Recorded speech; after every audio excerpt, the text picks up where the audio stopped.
We are here and I'm really excited. You can see that I'm here in ancient Olympia. I have my very fancy olive branch headband. Um, why, you might ask? Great question. I'd love to tell you.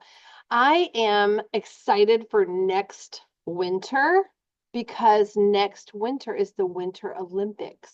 And you guys are not going to be here for me to bother with my nerdiness. So I'm taking it upon myself now to give you some Olympic nerdiness in advance of the Winter Olympics next February. Now, next February, you're going to be like over the hump in sixth grade. You're going to be professionals. You're going to be on Easy Street. And when somebody starts talking about Winter Olympics, you're going to go, where did I hear that? Me. You heard it from me. Okay. Now, not just anything about the Winter Olympics, but specifically the STEM involved in the Olympics. So, today we're going to be focusing on an element of the Olympics, the torch, the Olympic flame. So I'm going to give you some brief history, and then we're going to talk about the 2026 Olympic torch, because by February it will be 2026, okay? So I'm going to give you a little history lesson. It's going to be short, and then we're going to look at this year's stuff, and then you're going to have a task for me. It's coming back to me, and I'm going to keep it. So I want you to be ready to give me some really cool ideas, okay? All right, I'm feeling a little rusty dusty because it's been a minute since I've done this live. This is our second to the last one. Let's have a moment. Okay, that was enough. Let's get started, and I hope that I don't mess up. Okay. There we go. Okay, so in ancient times, the Olympics were only for the people of Greece. Now, Greece is a country, and that country had city-states. So like the United States has 50 states, well, they had city-states. And one time every 4 years, they would send the best athletes from each of the city-states to Olympia. This is Olympia that you're looking at right here.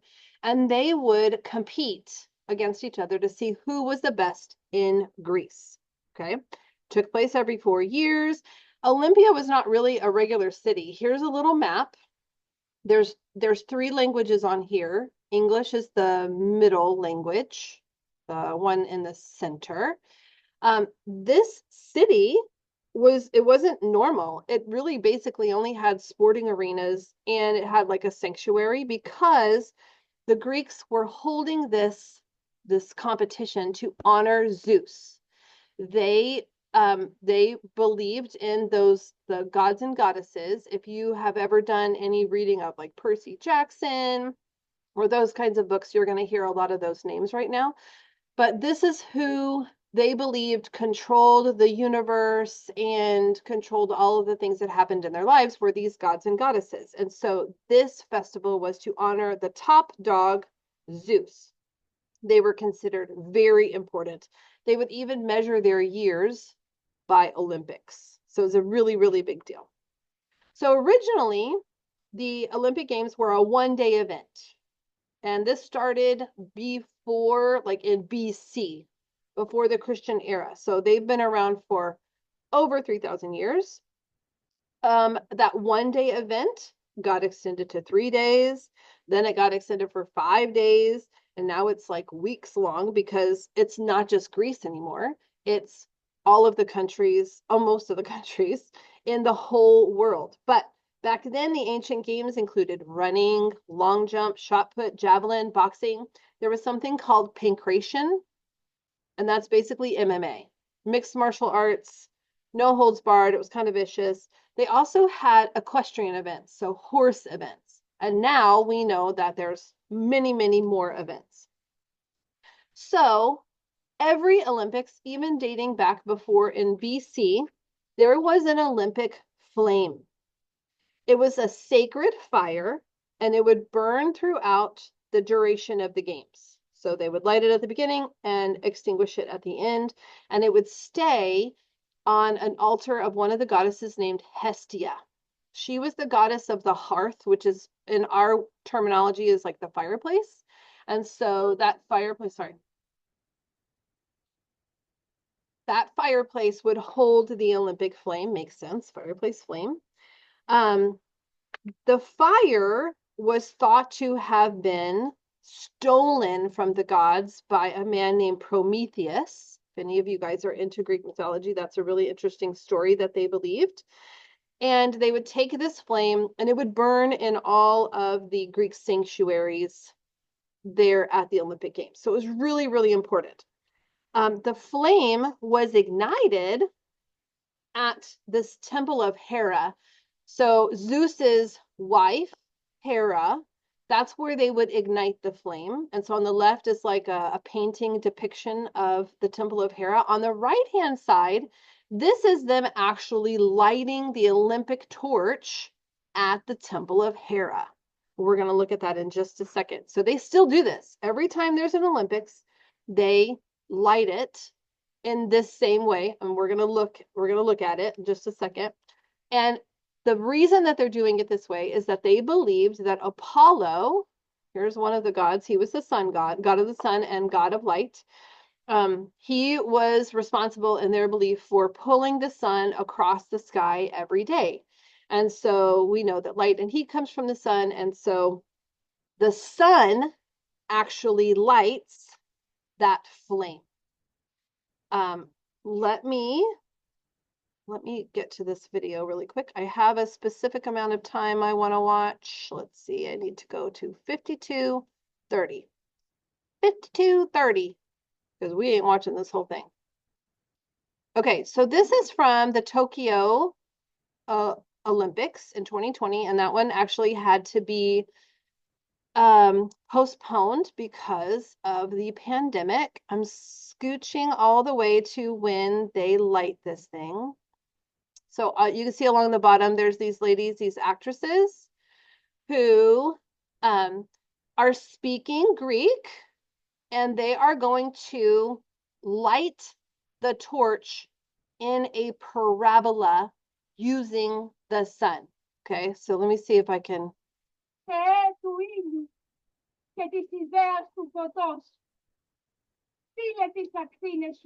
That is Greek that she's speaking.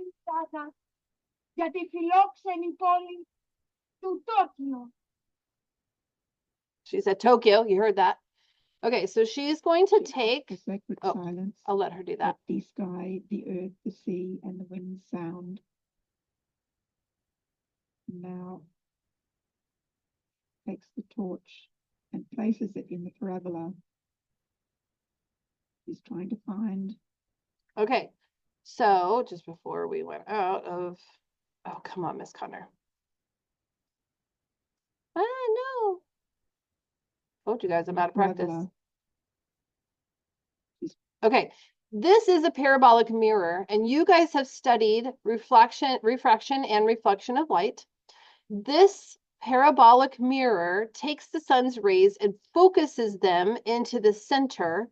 And when she puts that flammable filament in there, it catches fire. So they have been lighting the flame like this since before the Christian era, using science. Before we even really were studying science, they were studying it in their way. And this was their way of Apollo, the sun god, lighting the torch. Whoa, I think that's cool. Maybe that's weird, but I think it's really cool. So we started having a torch relay way after the ancient Olympics. We went from the ancient Olympics to the modern day Olympics, and the modern day Olympics are the ones where all the countries that are able to will participate and send their athletes to one city, and they will compete in all of the things. So this is interesting because in 1936, the Olympics were in Germany, and the leader of Germany at the time was a man named Adolf Hitler. And Hitler decided that he wanted to have a relay of the flame to get it from Greece to Germany, which is not that far. because they're still in Europe. But nowadays we have the Olympics flame traveled across oceans. So the Olympics take the flame from Greece, they hand it to the host country. This year, the host country is in Italy, and they will run a relay where they hand the flame off to these very important people from that country. And then at the end, to close the Olympics at the closing ceremony, that host country will hand the flame off to the next host country. And remember, it's every 4 years. So Tokyo, no, that was the Summer Olympics. I'm trying to remember where the Winter Olympics were, and I'm having a moment. But it increases excitement. And so some people think it was propaganda from Hitler to get excitement and make people not pay attention to the other things that were going on, but we still continue this tradition of the torch relay. This is when they handed it off to Tokyo in 2020, and the flame had to be kept in this special lantern on the right because they had postponed the Olympics. And so they wanted to keep it burning until they felt like it was safe with the pandemic to host the Olympics. That was a weird Olympics. There's nobody in the stands. It was very strange, strange times. And that was, they held it in a museum until it was time to be rescheduled. So here are some runners from the Tokyo Olympics, and the one on the left is passing the flame to the torch on the right. And that torch looks really cool. Every torch looks very, very different, and that's what we're going to talk about. These are the torch designs over the years, and this is for the Summer Olympics. So Winter Olympics ones were different. They all are kind of elongated. Some of them have a disc that kind of protects your hand. So your hand would be down here on the bottom and the disc would protect your hand. But they all have interesting designs, and they are very artistic and they are very purposeful.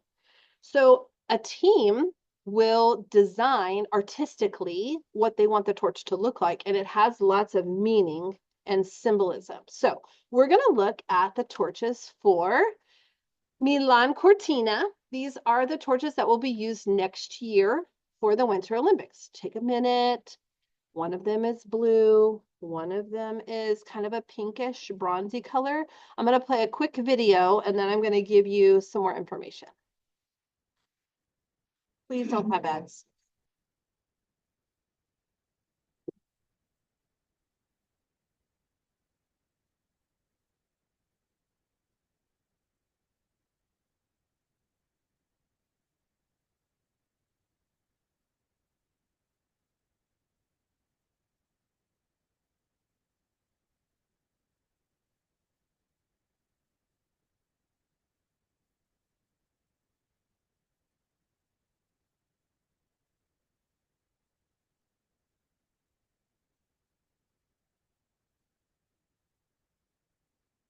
I just thought that was pretty cool. I thought you might enjoy that as much as I did. Okay, I'm going to have you look at these while I tell you what the meaning is behind the shape and the color and the technology. Now, you are going to be doing something with the torch, color, meaning, shape, all that stuff. So pay careful attention to these details. All right, the torch colors are supposed to show the bond between human and nature, sport and the future. They are saying they are shades of sky inspired by Italy's ever-changing landscape. So the Winter Olympics are in Italy. They wanted the colors to reflect Italy. The color of the Olympic torch is blue for the sky, and the color of the Paralympic torch is like a bronzy color, and they say it's the color of the Italian mountains because the Paralympic athletes, the ones who are differently abled, maybe they are missing a limb, like an arm or a leg, and they compete in a different kind of Olympics called the Paralympics, and it shows their inner strength. So the color was very important to these people. They made them out of something called XL Extra Light. so it makes the torch very easy to carry and run with. It's an ultralight polymeric material from Versailles, which is French, but whatever. And it's made out of renewable materials. So you guys learned about non-renewable, renewable, reusable, inexhaustible. These are renewable. So we're not wasting anything with the materials used to make all of these torches. They wanted to make sure that they were not hurting the earth. And so that's what they're made out of. The torches are the first ones where you can see the inner workings. I'm going to show you this in just a second, but the technology inside of the torch, it's not just like a branch or something that lights on fire. It has to stay lit in the rain. It has to stay lit when you're running. It has to stay lit for a certain amount of time while they run. So there's a lot of science that goes into these torches, and I'm going to show you how they made it in just a second. The torches are called essential. That was on the video, but it went so fast you probably didn't see it. Like, that's their name. And it's supposed to be a tribute to Italian design. Let me read you this. It says, their simple form enhances the centrality of the flame, striking a perfect balance between technology, innovation, and sustainability. Essential is a tribute to the excellence of Italian design. Every detail has been carefully crafted to express the strength and determination of the athletes, as well as their ability to bring people together through sport. Each torch is more than just an object. It is an icon, a fundamental part of the story of Milano Cortina 2026, the Olympics, and they are looking to leave a legacy with these torches. Okay, so we're going to watch a quick video about how they made them. Now, I want to warn you, there are subtitles because this is in Italy. They speak Italian. When I was watching this, I got a little flustered because I don't know. I don't speak Italian, guys. I don't know why I was trying to understand. Just read the subtitles. Don't freak out with how fast they talk in a different language, like I did. But watch and read about how they came to these torches called essential.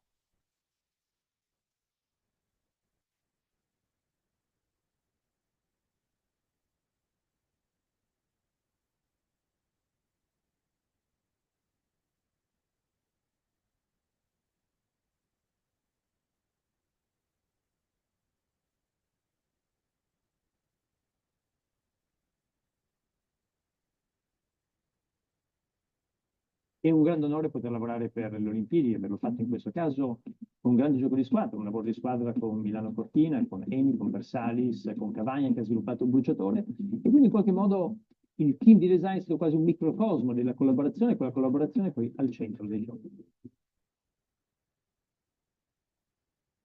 Le nostre torce Essential nascono proprio con l'idea di rappresentare da un lato il design italiano e in questo sicuramente l'essenzialità del materiale, del design si rappresenta pienamente.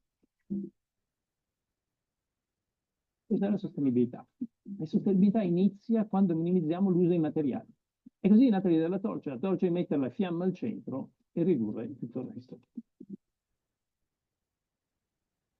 La scocca delle nostre torce è una scocca funzionale e questo ci permette di riutilizzare la torcia fino a 10 volte, che è un importante anche messaggio di sostenibilità che le nostre torce vogliono dare.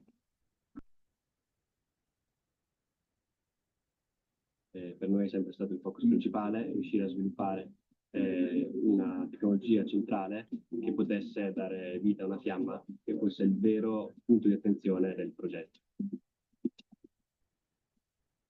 La torcia si chiama essenziale perché pensiamo che il principio base della sostenibilità sia l'essenzialità dei materiali, quindi abbiamo voluto ridurre al minimo l'utilizzo dei materiali e pieno protagonismo della fiamma olimpica, che alla fine è il cuore della nostra torcia. Le torce olimpiche e paralimpiche hanno un ruolo importantissimo perché scaldano il paese e creano quell'atmosfera di emozione che precede un po' l'arrivo dei giochi, in quel momento di attesa molto speciale. E diciamo che nel design dell'oggetto, ovviamente questo è stato un pensiero che ci ha accompagnato tantissimo.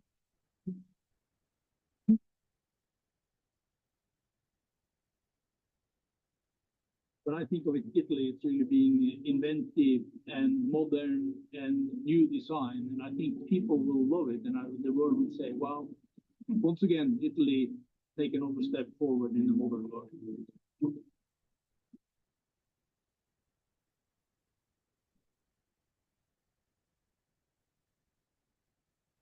Ti rende partecipe di una cosa che ha una cultura globale, la senti un po' tua, e quindi sapere di aver messo il proprio pezzo in una cosa di questa importanza è veramente, lo si sente anche dalla voce, no? È veramente emozionante. Okay, so let me stop sharing. Hi, I'm back. So the torches, you can see probably why I love this sort of thing. It's like this blend of ancient history and modern technology. You saw the computer-aided design. We've done computer-aided design together in STEM. You've done those artistic choices with Miss Bazin art where you chose a very specific color for a very specific reason. You chose the shape of that thing for a very specific reason. And all of these people have come together to make an icon that literally the world is going to see as it runs itself through the torch relay next year. And it's going to be symbolizing this flame of like global diversity, but also unity. Totally nerding out. Okay, that's a lot, right? Thanks, Miss Connor. That was really nerdy. I know, you're welcome. Today, you are going to receive a paper, a long strip of paper, so that you can design your own torch. Now, I'm going to give you some parameters that you may use if you want, like if it helps you. Our next Summer Olympics, which is going to happen in like 2.5 years, is going to be in America. It's going to be in California. And so if you want to, you can design that torch, keeping America in mind, keeping California in mind. They're one of the biggest states. They have beautiful mountains and wineries and big important industrial complexes and actresses and actors and musicians and stuff like that. And you can design your torch to be an American torch. You could design a winter torch for this upcoming Winter Olympics if you were able to make a torch for winter. But I need you to be very specific in why you chose the shape, why you chose the color. It needs to have meaning, just like the essential torch does. The colors mimic the sky and the mountains of Italy because that's where they're holding this event. Be really specific and tell me why you chose what you chose. You're going to draw it, you're going to color it really carefully. I am aiming to put these on display next year for the kids that will be here when we do Winter Olympics. You guys will be off doing your own thing. Rude. But I want your work to be on display and for people really to understand why you chose what you chose in making your torch. Something that they didn't cover in the video that I thought I remember they did and I was wrong, is that this torch actually has like a strip that is clear where you can see the inner workings of all of those pieces that you saw. Oh, ending in 10 minutes. All of the pieces working together. So you can see the innovation and the STEM and the engineering inside working from these torches. And again, the sustainability was a really big deal to them. So using materials that can be reused and aren't hurting the earth. What would be important to you to show design-wise, to show color-wise, to show maybe sustainably, like for the earth. What's your message for the earth? You are going to draw and color and explain to me, and I'm going to put it on display next year. So I really would like for you to do your very, very best on this, and hopefully you have time today or maybe even sometime this week to get that done. And Zoom is about to cut me off, so I have to stop talking, but I really enjoyed this. Thank you for letting me talk to you about this important event that's happening next year when we're all going to sit around and be crying and missing you. Yeah, we are. Sure. Hope you have a great day. And I hope that if you guys have questions, send me an email if I was not clear, okay? Sometimes I get to talking and you never know what happens.